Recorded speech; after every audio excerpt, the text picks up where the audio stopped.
This is ABC-7 Extra.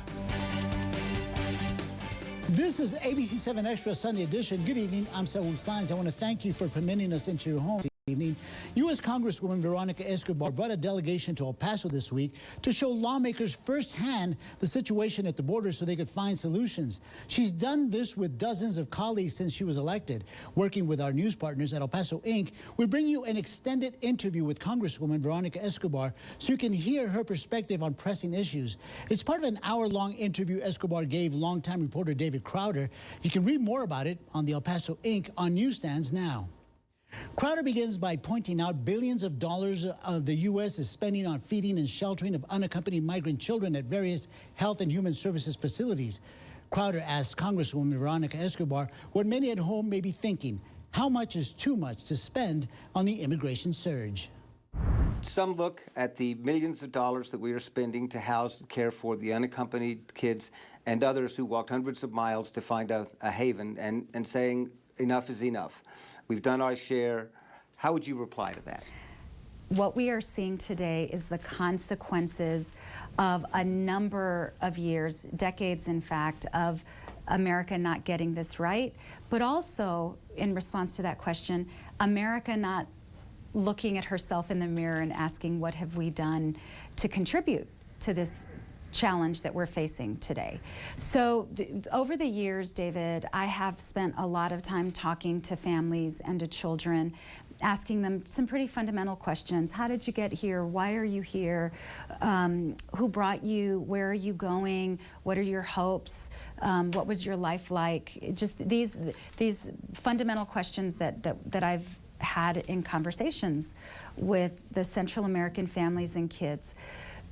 Almost to a person, whether you're talking to a family or to a child, they have a family member who's been here. And when I've asked them, when I've asked adults, well, what is your husband, your wife, your father, your mother, your son, whoever it is you're reuniting with, where are they? And the responses are Pennsylvania, Georgia, Tennessee, New Orleans, Baltimore, you name it. They're all over the country. They're sponsors. Does your family member work? Oh yeah, absolutely. Where does your family member work? And the four areas that I hear most frequently: agriculture, meat packing, construction, and hospitality, restaurants, basically. So the United States has a long history of depending on migrant labor, and is specifically depending on the labor of the undocumented.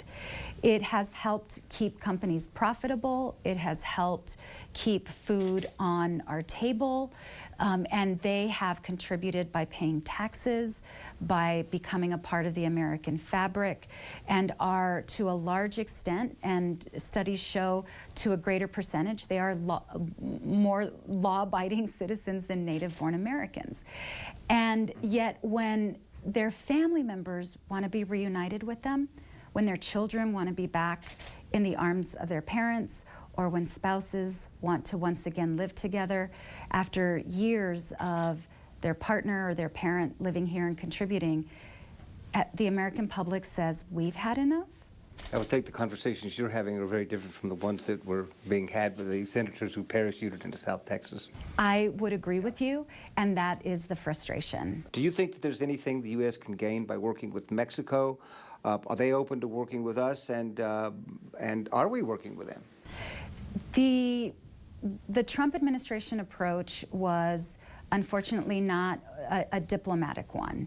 And so what we saw during the last 4 years was threats of tariffs and other threats to our neighbors' economies and their role in the hemisphere instead of a collaborative approach. The Biden administration is taking the diplomatic approach. I do believe that we're, and I shared this with the Vice President, I think that we are going to have to play a role of investor, but also the role of being an enforcer of accountability. Our neighbors to the south, whether it's Mexico or the Northern Triangle, for decades have known about human trafficking operations that have only grown more sophisticated over the years, especially over the last 4 years. When you shrink legal pathways for people, and you know, for folks who say Central Americans need to get in line, there is no line.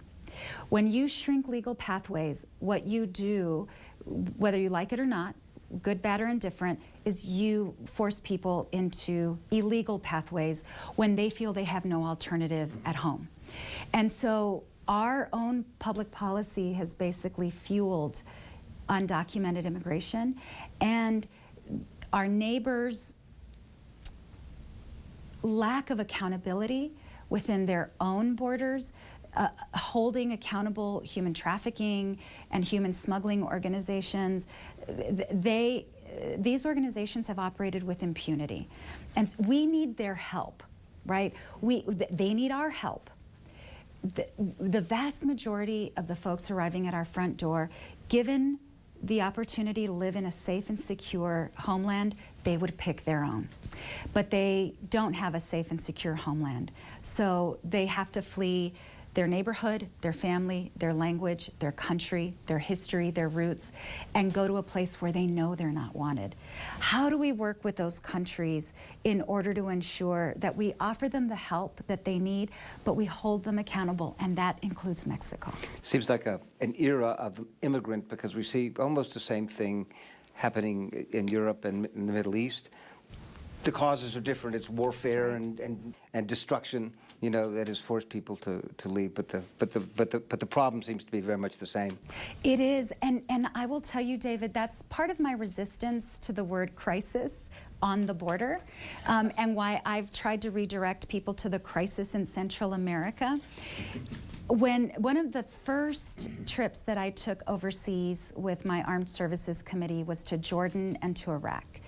And when I was in Jordan, I wanted to see the border, the Jordanian-Syrian border, presumably one of the most dangerous borders in the world, where more than 1 million refugees went into Jordan, crossed the border, went into Jordan, a country with far fewer resources than we have, a country with a far greater challenge than we have ever faced. So I wanted to see their border. We went to the border, and there was not a wall in sight. Their border security is done with technology, funded largely by the American taxpayer. I then wanted to see their processing center. So, you know, I just came from the Central Processing Center in the Northeast, and in 2019, we were seeing migrants, and you will remember the photos and the stories of migrants sleeping under bridges on rocks in triple-digit temperature, you know, humanity kept in incredibly inhumane conditions for months at a time.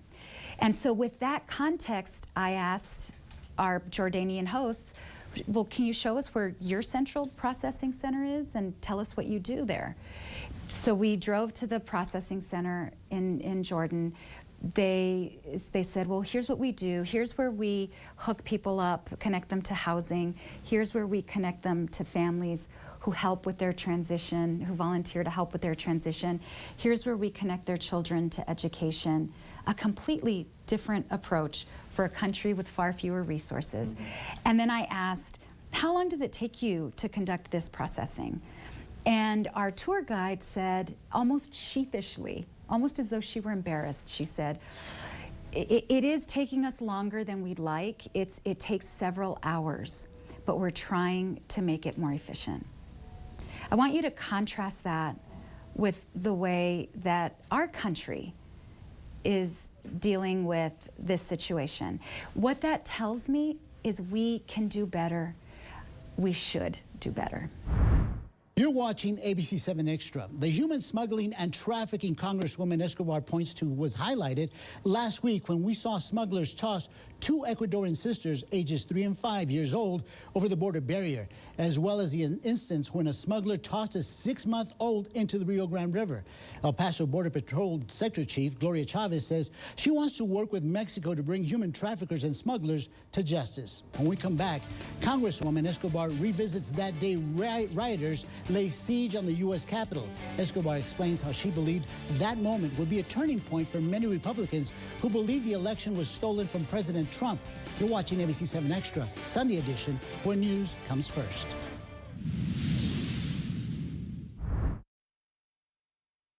It's fight night at Casa Kia, and we've got a savings showdown for the ages. In the red corner, we've got Kia K5s with 0% APR for 60 months. And in the blue corner, get a Kia Forte with 0% APR for 66 months. Choose from hundreds of new Kias, all with knockout savings. Let's get ready to save at Casa Kia or online at CasaKia.com. Our Casa is Sue Casa, here at Casa Kia. For the best green chili stew, you can always get the recipe from your old cookbook. And for the best place to watch the sunset, you can always get directions from your trusty map.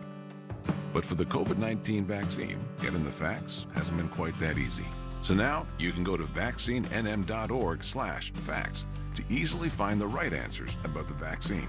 Get the facts you need and the confidence you want. Visit vaccinenm.org/facts.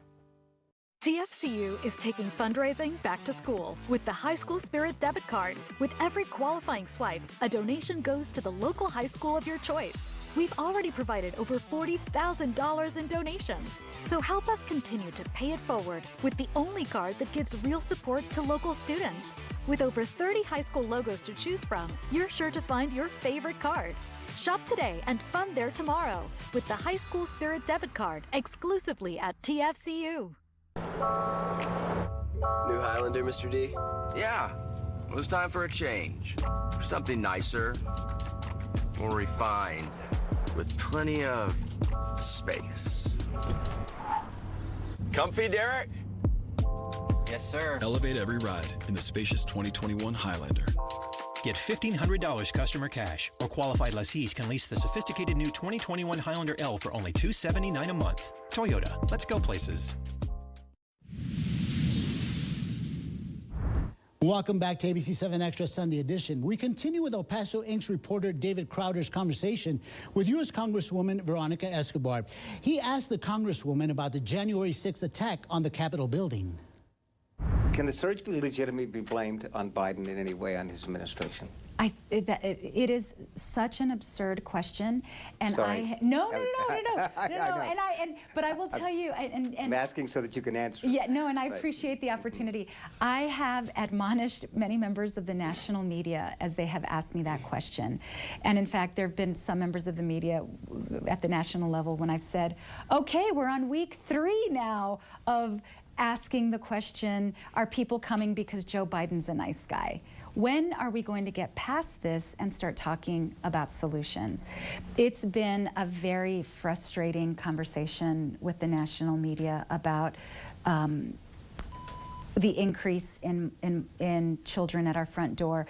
And even when I've shown the data, and even when our own Border Patrol leaders have said this began in September, and even when you've had HHS personnel say, we've been asking to expand shelter space since then, at the tail end of the Trump administration, many members of the national media, and indeed many of my Republican colleagues, prefer to focus on that question than on what we do going forward and how we finally address this once and for all in a meaningful, humane, and compassionate way. And so to answer, that's the long answer. The short answer is no. Now we're on to issue number 2 that we have here. And that for a lot of people, the issue number 2 is probably the January 6th attack on the Capitol building. Now you have cherry blossoms and barricades around the White House and the Capitol. How did we get here, and do you have serious concerns about the nation going forward? I do. This is a really heartbreaking topic for me because I have never seen in my lifetime, nor I think have any of us seen in our lifetime, or understood just how fragile our democracy is. And the fact that that piece of paper that is our Constitution, it can either be a piece of paper or it can truly be a symbol of our values and who we are as a nation. The January 6th attack was a long time in coming, and there was a building up to that moment. And I've thought a lot about how we've gotten here.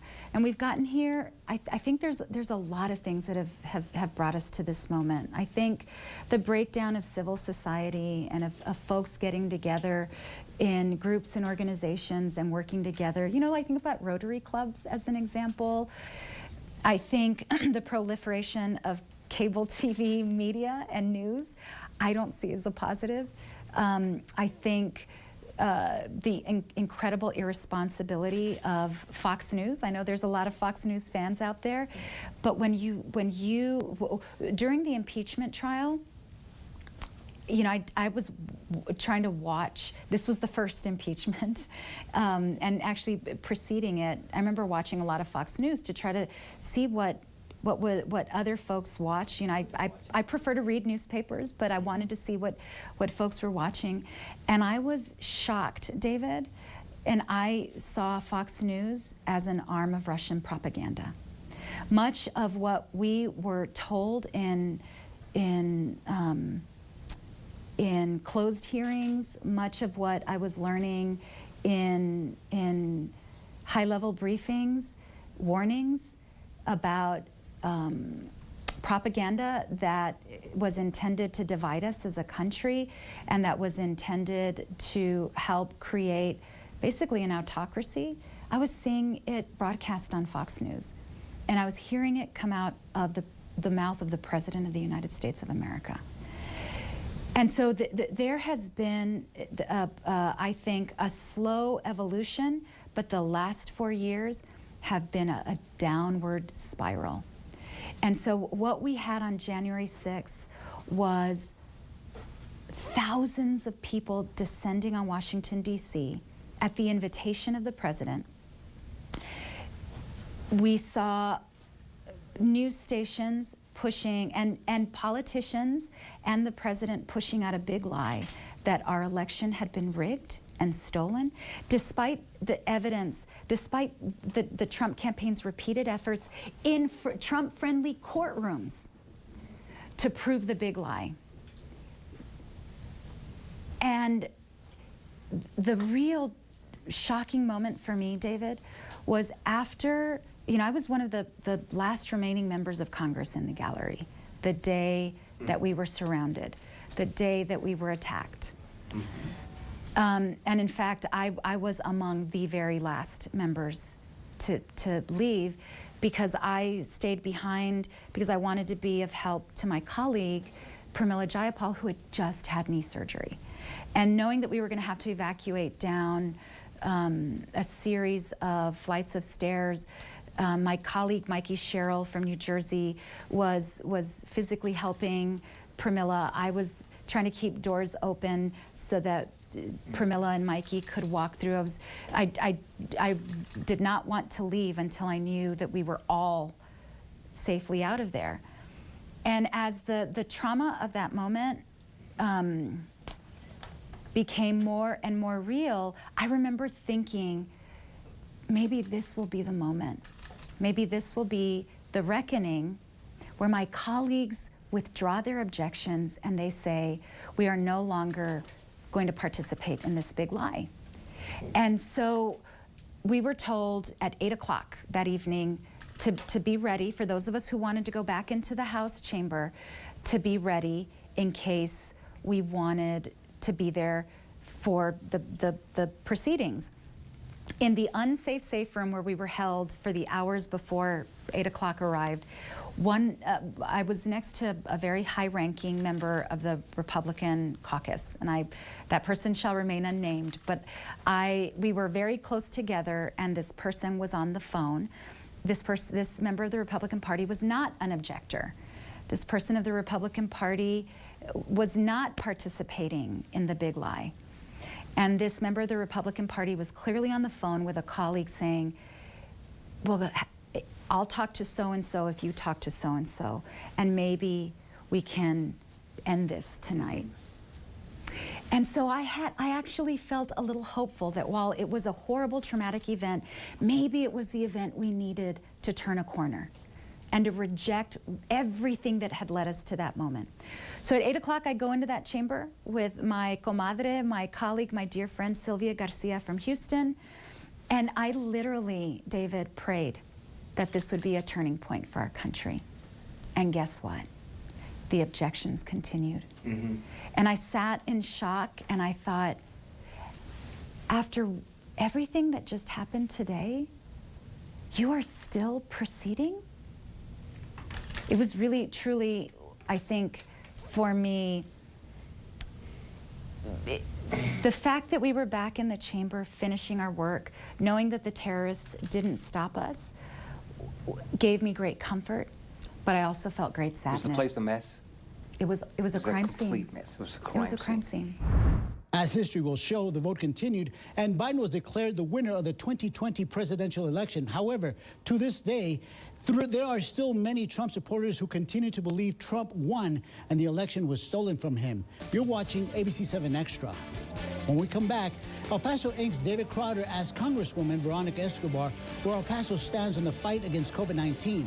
We'll be back with more of ABC-7 Extra Sunday edition. The Volkswagen Tiguan has a lower maintenance cost than Subaru, Honda, and Toyota compact SUVs. Now's the time to sign then drive. Lease a new Tiguan for 0 down, 0 deposit, 0 first month payment, and 0 due at signing, or get 0% APR financing for 72 months.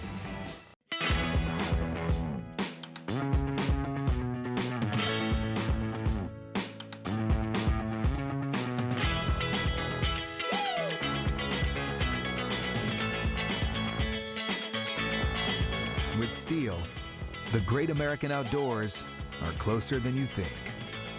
Our AK Homeowner Series starts at just $199.99. Pick up at over 10,000 local steel dealers. Real steel. Find yours. The all-new Casa Buick GMC is now open. Experience the Casa difference at El Paso's newest dealership. We have a great lineup of Buick and GMC vehicles, all with exceptional offers. Get a 2020 Buick Enclave with $10,000 off MSRP. Or get a Buick Encore for only $18,997. Shop online at CasaBuickGMCElPaso.com or come see us at Casa Buick GMC at Montana and Airway, home of the nice guys. Yeah! No matter what your business is, you want it to be profitable. As the expert on what your company needs to succeed, take marketing into your own hands and create your own success. Reach your business goals by taking advantage of ProLink, our premium business page option at Borderland Local Links. Only $99 for the entire year. Customers are looking for you. Make sure you connect with them through Borderland Local Links. Simplify your marketing plan with a premium business page at borderlandlocallinks.com. The Volkswagen Tiguan has a lower maintenance cost than Subaru, Honda, and Toyota compact SUVs. Now's the time to sign then drive. Lease a new Tiguan for 0 down, 0 deposit, 0 first month payment, and 0 due at signing, or get 0% APR financing for 72 months. Welcome back to ABC-7 Extra Sunday edition. It's been a little more than a year since COVID-19 struck our borderland community. Congresswoman Veronica Escobar says she's been trying everything in her power to get us more resources to combat the horrible disease. El Paso Inc.'s David Crowder asked the Congresswoman where we are in the fight against COVID-19. My urgency has been twofold. Number one, creating a binational plan, not just for COVID, but for future pandemics. I sounded the alarm with the Trump administration. I had multiple conversations with Dr. Anthony Fauci and others about the need for the federal government to understand the unique nature of border communities and our interdependence and the fact that we need one another and that we need to have our borders open to safe, secure travel, commerce, etc. It was very clear to me from the onset that President Trump was deeply uninterested in this. I mean, we didn't even have a national plan, much less a binational plan. So after the election and after it became clear that President Biden would be the president, I called Dr. Fauci again and I said, it's me again. And I want you to elevate this, please, to the task force level. He said he would. And I've had a number of conversations with folks at the White House about the need to think about binational communities in a unique way. And I completely understand and support their priority, which is vaccinations for all Americans, but that as we think globally, we need to think about our neighbors closest to us because it's advantageous to us to make sure they're as safe as we are. So the binational COVID plan has been a priority for me, but also ever since the president was sworn in, it was getting as many vaccines to El Paso as possible and getting resources to ensuring that some of our most vulnerable populations have access to the vaccine. Folks who don't have access to transportation, folks who don't have access to computers or laptops in order to sign up for the vaccines. So we worked with the Biden administration and we're able to bring in some pretty significant funding. I think about $12 million for our FQHCs, our federally qualified health clinics, and vaccines directly to our clinics that wouldn't take away from the city's effort, so that it wouldn't be an either-or situation. So it was an and situation. It seems like we're getting a handle on it here now, especially with the doses that are coming through. The organization has really gotten improved and such. If we look across to Mexico, though, it doesn't seem that they're there at all.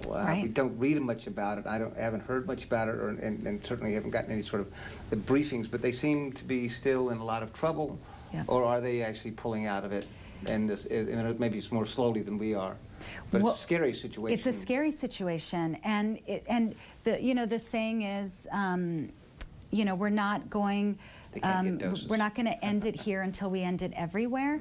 And so one of the things that I've done is I've put in a request to Secretary Mayorkas to visit El Paso at some point, not just so that he can meet with the people on the ground who are working on, addressing the migrant situation with as much humanity and compassion and goodwill and strategy as possible, but also so that he can understand the efficiency with which the Office of Emergency Management is able to get vaccines into arms, the efficiency with which our FQHCs are able to deliver those vaccines to the most vulnerable, and the fact that we just need him to send us more vaccines.